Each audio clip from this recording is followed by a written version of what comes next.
Seguimos adelante en Telebuendía. El doctor Andrés Cerizola es abogado, graduado en la Universidad de la República en el año 1990, además máster en Derecho de los Negocios, egresado de la Harvard Law School en el año 1992. Se desempeña actualmente como director de Ferrer Abogados, director de Un Techo, vicepresidente de Endeavor, o sea, alguien que, como ustedes comprenderán, palpita mucho y muy de cerca lo que es el clima de negocios en Uruguay. Y precisamente a eso queríamos apuntar en esta nota para consultarle respecto a lo que seguramente ustedes habrán advertido o tal vez no, por eso la nota con Cerizola, el interés por convocarlo, y es algunos cambios que se han registrado en el sistema financiero. Muchas veces da esa sensación de bloque sólido y que no se mueve, sin embargo hay algunos movimientos que se han advertido en el último tiempo y deberán llamarnos a la inquietud, ¿o no, doctor? Buen día. Buenos días. El otro día justo me preguntaban y yo comentaba que si alguien se hubiera salido a dar una recorrida por la Ciudad Vieja hace 8 o 10 años, se hubiera recorrido los bancos que en ese momento estaban y se hubiera dormido durante 8 o 10 años y se despertaba hoy, prácticamente no reconocería lo que vería, digamos. Prácticamente los principales bancos que estaban en aquel momento ya no están más.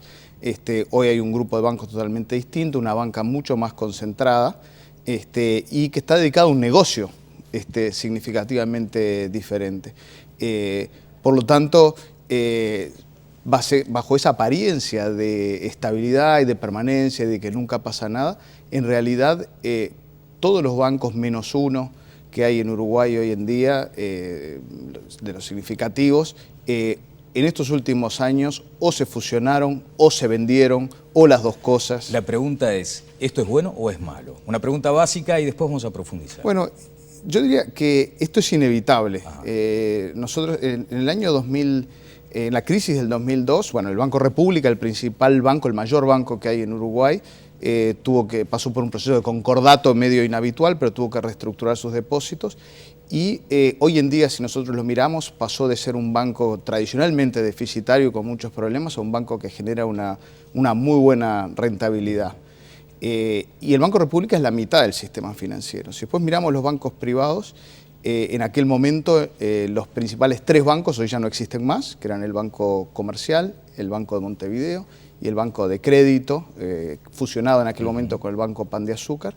Esos 3 bancos no existen más. Existe el nuevo Banco Comercial, que es una combinación de los activos de uno de esos bancos, pero ya no le pertenece más ni a quien le pertenecía en aquel momento ni a quien le perteneció después, que fue el Fondo Advent. Hoy le pertenece a Scotia, un banco canadiense. El principal banco que quedó después de la crisis era el ABN, ya no existe más. Hoy es el Banco Santander. Claro. BBVA compró a Crédit Agricole. El que era en aquel momento Bank Boston, hoy se llama Itaú. Es decir, ha habido una transformación enorme. HSBC no existió, ahora se está vendiendo a GNB. Citibank está vendiendo su cartera de banca minorista. Claro. Ha sido una revolución realmente. Bien, ¿y hay alguna cuestión, vamos a ir a lo emocional para después ir a lo más técnico, ¿hay alguna cuestión, digamos, de nuestra idiosincrasia para que el Banco República haya pasado de ser aquel banco deficitario, con dificultades, aquel banco muchas veces bastante desordenado y desorganizado, para ser este banco hoy nuevo, superavitario, eficaz, eficiente? Sí, yo no quiero dar la sensación de que el Banco República no tiene desafíos por delante o que no tendría oportunidades de ser más rentable, porque las dos cosas son verdad. Pero inequívocamente ha habido un cambio yo diría de 2 cosas. Un cambio de gerenciamiento que está en proceso, que no estamos todavía donde queremos estar, pero que hay que valorar las cosas buenas y ha habido un cambio ahí. Y también ha habido, yo creo que el cambio más importante es que ha habido un proceso de independización progresiva del banco del sistema político. Hace 20 años el Banco República financiaba empresas de los que estaban de alguna forma vinculados o que tenían un muy buen lobby político. Hoy en día no voy a decir que no existe, porque en cualquier país del mundo ese tipo de cosas existen, pero es un banco que funciona con criterios mucho más profesionales. Ahora, el uruguayo como tal, o el ciudadano que vive en el país, se recostó contra la espalda de aquel banco que lo asocia con el Estado. Sí, el Banco República desde hace mucho tiempo que representa más o menos el 50% del sistema financiero nacional, tiene lo que se llama una capilaridad, es decir, tiene presencia por todo el país, tiene un acceso a financiamiento en pesos que no tiene ningún otro banco y tiene además la posibilidad, ciertas ventajas en lo que se llama el crédito social, que hace 10 años eran una carga, pero hoy son una ventaja. Entonces también cambió el negocio, dramáticamente el negocio de los bancos, de aquel negocio que era captar dinero local, pero también en muy buena medida dinero regional del exterior y colocarlo primero en Argentina, en Brasil, etcétera, y después hasta el 2002, cuando eso se acabó de golpe porque terminó muy mal, a partir de ese momento colocarlo en los mercados financieros internacionales, pero en el 2008 las tasas de interés se hacen pomada y los bancos tienen que salir a buscar un negocio local. Y ahí es donde viene la unión, digamos, bueno, Itaú tenía a Oca ya desde la época de Bank Boston, Banco Comercial compra pronto en el sentido de que Scotia cuando compra Banco Comercial compra pronto, el Santander compra Creditel y los bancos empiezan a tener forzados por la necesidad de buscar un negocio bancario cuando el viejo se acabó, a buscar el negocio retail. Y ahí eso que era una desventaja para el Banco República de golpe se transformó en una ventaja competitiva. Bien, uno desde la ignorancia asume que el sistema financiero está hoy por hoy sólido, digamos, por lo que usted mencionaba del Banco República y por la presencia de la banca privada. Hagamos la analogía de un campo, digamos, o de la huerta en casa, ¿no? Hay que preparar la tierra, luego sembrarla para llegar a la cosecha. ¿Cuán lejos o cuán cerca estamos de la bancarización esa tan idealizada por algunos sectores? A ver, dos cosas. Una, yo creo que está bien, el sistema financiero uruguayo está sólido. Digamos, tanto el Banco República como Banco Estatal, como los bancos privados relevantes, y hay 4 bancos que son los que mencioné, que son la gran mayoría del sistema privado. Después hay un segundo grupo de 3 bancos que también tienen cierta relevancia. Todo ese grupo de bancos está sólido. El tema de la bancarización. El gobierno ha encarado el tema de la bancarización como una política social y está bien, es decir, la inclusión financiera realmente puede hacer una diferencia muy importante en la vida de las personas y el gobierno hace bien en encarar esto como lo han encarado muchos otros países latinoamericanos con mucho éxito. Así que el tema de la bancarización significa pasar de que el acceso a los beneficios de participar del sistema financiero esté limitado al ABC1, al sector, no sé, superior de la población en términos económicos, a llevarlo a sectores más amplios. Y eso requiere cambios regulatorios, requiere cambios en el negocio y la cultura de los bancos y también requiere cambios en facilitarle a los bancos hacer algo que desde los bancos mismos, tal como están estructurados hoy es imposible, que es servir a gente que necesita pequeños créditos, que tiene que hacer pequeños depósitos, que tal vez tiene que cobrar pequeños salarios en una cuenta bancaria, que tras hacer esa migración va a poder acceder a crédito, a tasas mucho mejores, va a tener una posibilidad de disfrutar de un estándar de vida superior al que logra hoy. Andrés, ¿y el primer cambio está acá, por ejemplo, en la cultura todavía del ciudadano común y corriente que advierte como ciertos riesgos aún esa incorporación a la bancarización?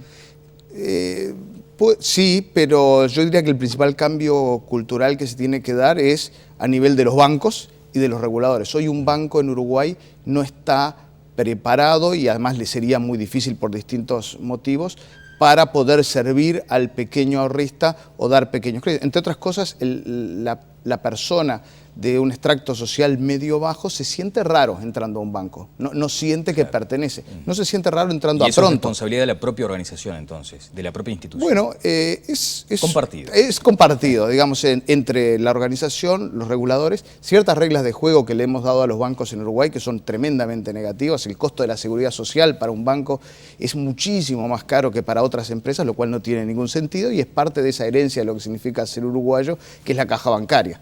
Claro. Y nosotros hoy a los bancos le cobramos una tributación para subsidiar la caja bancaria sobre cualquier salario que pague, que hace que tener empleados para un banco sea absolutamente caro. A eso le agregamos un sindicato fuerte y combativo como es AEBU. Inteligente. Y con líderes extremadamente inteligentes. Y entonces el negocio bancario es un negocio complicado, sobre todo cuando cuando uno da un préstamo de 10 millones de dólares, los costos se diluyen entre la tasa de interés que se paga sobre 10 millones de dólares. Porque cuando uno da un préstamo de 5.000 pesos, el costo salarial de la persona que atiende, del que le pide la firma, del que da el préstamo, pesa muchísimo. Entonces una tasa de interés, aún si es más alta, puede hacer que el préstamo no sea rentable. Y ese desafío es el desafío de la bancarización. Bien. ¿Cómo hacer que eso sea atractivo, rentable y por lo tanto accesible para las personas comunes?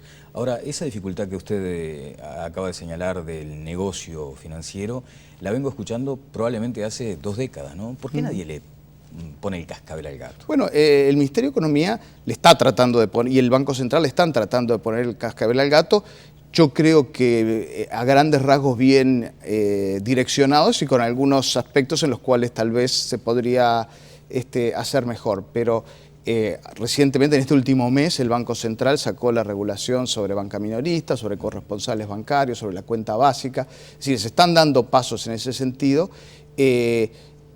Muchos de estos pasos son en el sentido correcto. Hay algunos que pueden ahogar el proceso de bancarización naciente que hay en Uruguay, pero ahí hay un balance entre seguridad, incluso seguridad física de los lugares donde se dan estos créditos, y que esto sea viable. Si nosotros queremos transformar a los pequeños locales donde se van a dar estos créditos en bancos con toda la seguridad de los bancos, entonces no existe ese negocio. Bien, decíamos hoy que estábamos del clima de Nubel al clima, en todo caso, de Cerizola hoy, porque advertíamos una sensación de primavera en el campo uruguayo, en el campo de las inversiones en Uruguay, y no sé en qué etapa estamos ingresando ahora. ¿Acaso un otoño, un preinvierno, o seguimos en primavera, en fin?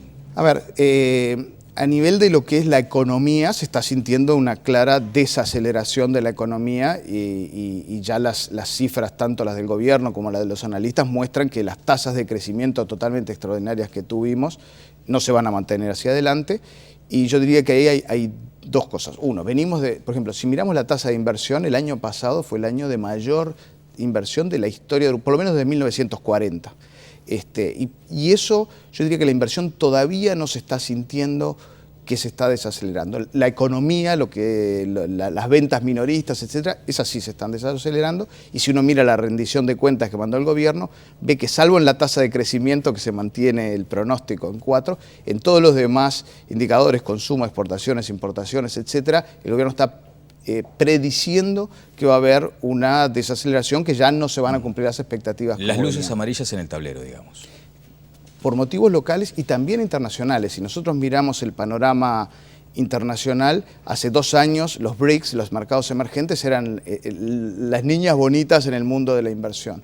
Hoy en día China se está desacelerando, aunque todavía bien, pero desacelerando. India tiene muchos problemas, Brasil tiene muchos problemas, Rusia tiene sus características propias y Sudáfrica acaba de tener una devaluación relativamente importante y tiene hasta problemas políticos importantes. Entonces vemos un mundo de los emergentes que ya no es el que era, y Uruguay está insertado en ese mundo. Bien, Cerizola, y allí volvemos a ese viejo concepto, ¿no? Somos tomadores de decisiones. Hay algunas que podemos asumirlas y adoptarlas en lo interno, muy difícilmente podemos manejar las variables del mundo exterior. Aquí hay deberes por hacer, entonces, ¿cuáles? Claro.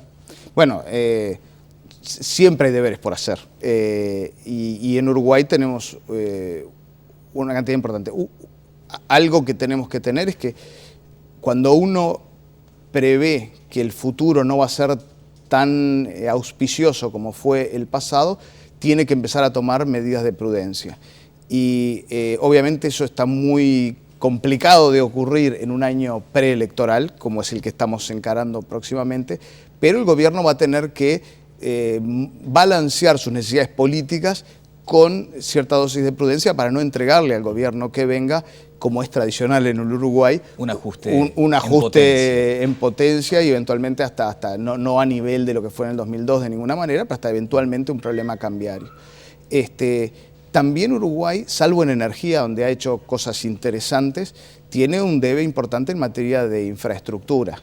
Y ahí realmente, si bien el gobierno diagnosticó a su ingreso que ese era uno de los principales temas estratégicos, educación era otro, en el momento de ejecutar, salvo en energía, ha habido poca cosecha, digamos, hasta el momento. Bueno, leía hoy en el Diario de Mañana que el presidente le pedía había decidido, bueno, tratar de frenar un poco el problema interno dentro de los dos equipos ese económicos. Esquema de dos equipos que quede desarticulado, ¿no? Y empezar a ejecutar en este año que queda, y bueno, ojalá ocurra de esa manera, sería Bien, muy bueno. Y usted mencionaba allí la necesidad de prudencia, también en el plano fiscal desde ya, y en la política salarial.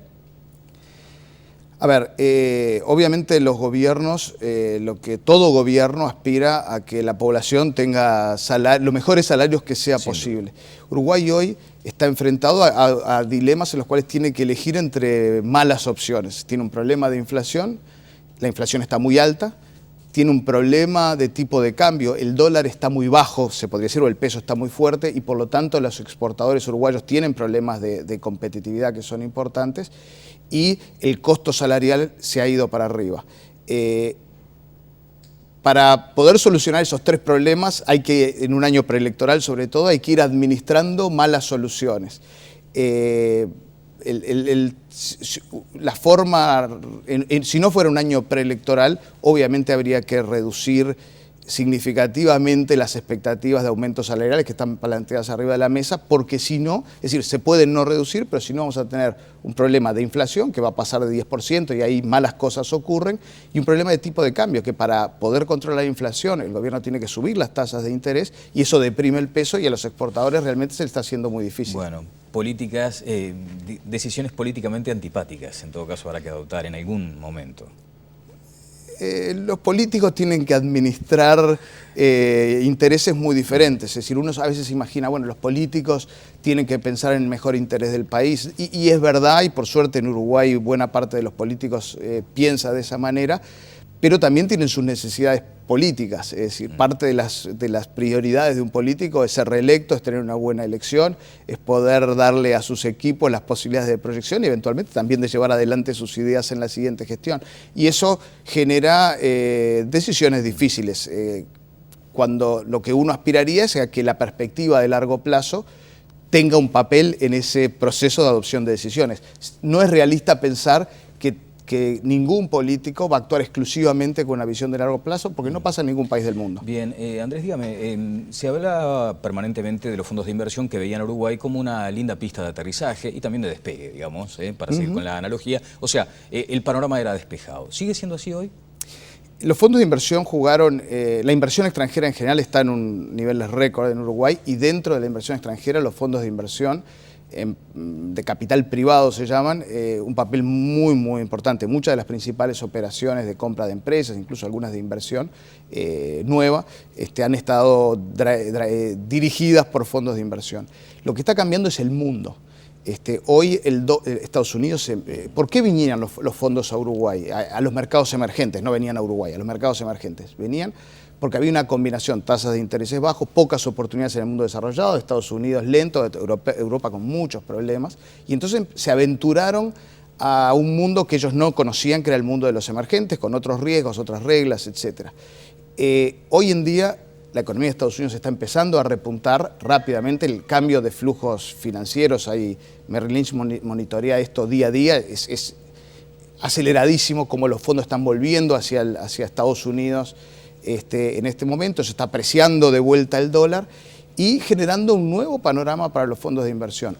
Hoy todavía los fondos están activos y están detectando oportunidades, pero yo que estoy muy metido en este negocio veo hacia adelante una perspectiva de mucha mayor prudencia. Hay que cuidarlos, en todo caso. Bueno, sí, y hay cosas que nosotros podemos hacer. Y otras que no. Y hay otras que en las cuales, como tú decías, somos tomadores de cosas que pasan en el mundo, y lo que tenemos que hacer es conocerlas y adaptarnos para navegar esas aguas lo mejor posible. Bien, hoy veía la columna de Pablo da Silveira en El País y mencionaba un caso extraordinario. Dice que en España se ha abierto un periodo de becas o de un llamado directamente a profesionales españoles graduados y en algunos casos con énfasis en el posgrado para que vayan a Ecuador, a una universidad pública que se instala, y los sueldos que están previstos son de $5.000 más los $800 para alimentación y algo similar para vivienda. Recomiendo además el artículo de da Silveira hoy.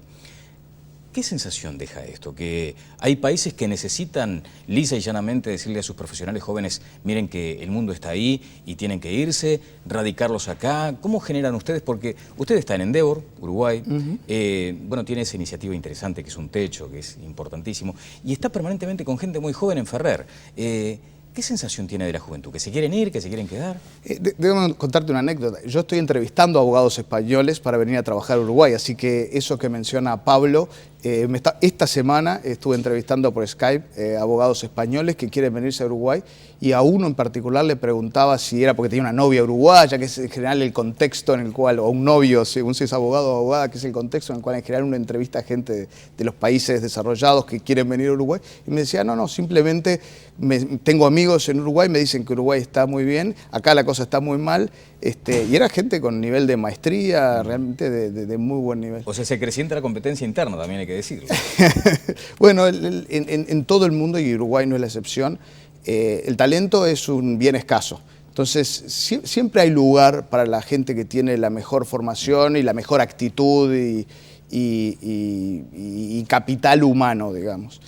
Nosotros en Ferrer tenemos, no sé, digo, gente, el 80% o más del 80%, el 90% de nuestros miembros son gente que hoy a mi edad ya considero joven, es decir, de 30 y pocos para abajo, muchos de 30 para abajo, y ahí lo que uno ve es una combinación de dos cosas.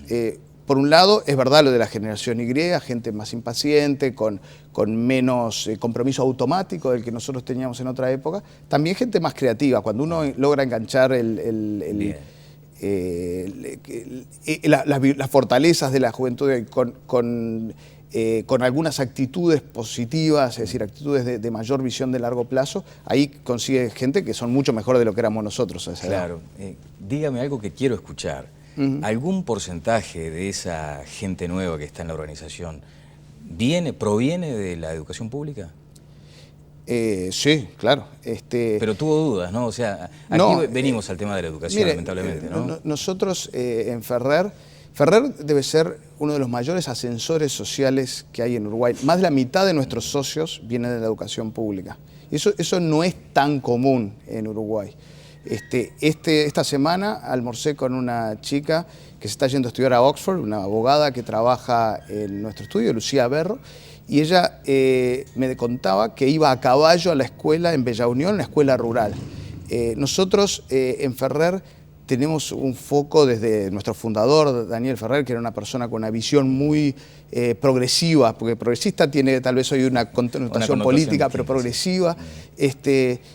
Desde siempre tuvimos un foco en contratar clase media, y después obviamente tenemos este programa que sponsorizamos mucho con nuestro dinero, que nuestros mejores abogados y abogadas y escribanos y escribanas y economistas, etcétera, vayan a estudiar al exterior.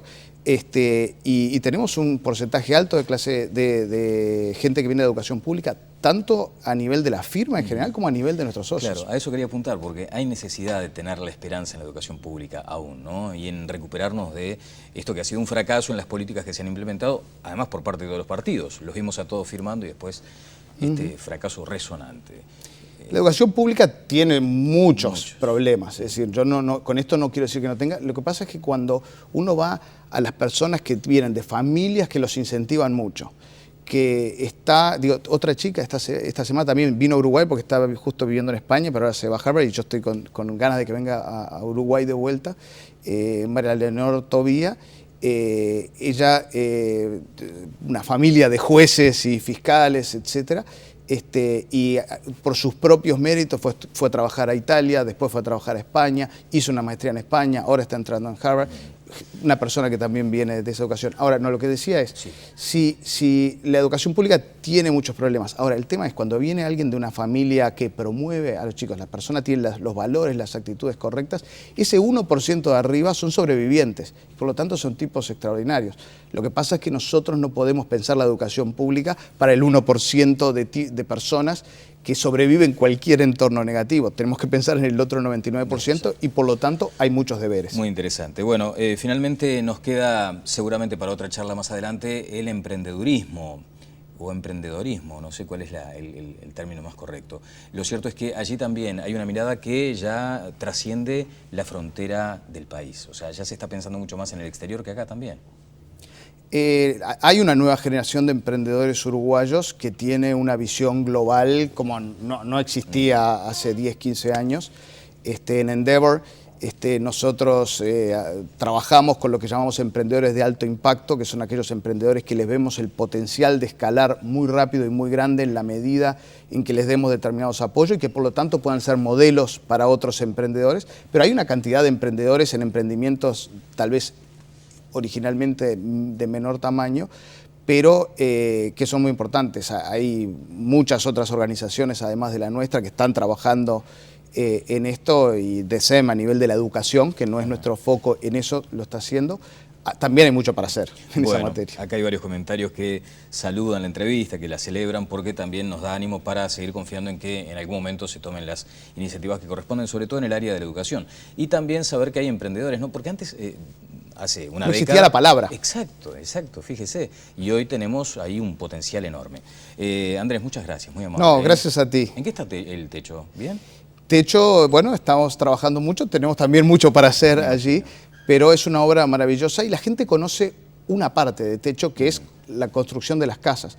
Techo tiene una misión de promoción que va mucho más allá de la construcción de la casa y una misión de promoción del voluntariado a nivel de los estudiantes, que es tan importante como el tema de las casas. En Uruguay no tenemos una cultura de voluntariado. Techo es el principal canal por el cual los estudiantes uruguayos, miles de estudiantes uruguayos, tienen su primera experiencia de voluntariado. Ojalá esa cultura permeara, porque eso sí tiene potencial de transformar el país. Bueno, como aquella polémica, aparente crisis con la situación vinculada a ese eventual enfrentamiento con el PIT-CNT generó ventana de oportunidades para una joven muy talentosa, que fue la que en aquel momento comandó la comunicación de Techo, y que solvente, sólida y con fundamentación extraordinaria, rigurosa y extraordinaria, logró además posicionar a Techo en el lugar que merece. Nosotros como Techo no queremos tener enfrentamientos. Claro. Y lo que nos sirve es sumar, y bueno, Sofía lo que hizo en ese caso fue interpretar lo que es nuestra misión y hacerlo con un talento. Exacto. Techo, otro beneficio de Techo es que genera grandes líderes. También, los directores actuales de Techo y los directores anteriores de Techo, todos ellos, además del enorme servicio que le dan a la comunidad, una cosa que estamos viendo es que todos se convierten en grandes líderes, a veces sociales, en otras ONGs, como es nuestra anterior directora social, a veces en el mundo empresarial, inclusive haciendo la transformación a ser emprendedores, como es nuestro anterior director ejecutivo. Bien, muy amable, Andrés. Muchas gracias, fue un placer. El doctor Andrés Cerizola de Ferrer Abogados estuvo con nosotros. Vamos a una breve pausa y seguimos adelante en Tele Buen Día.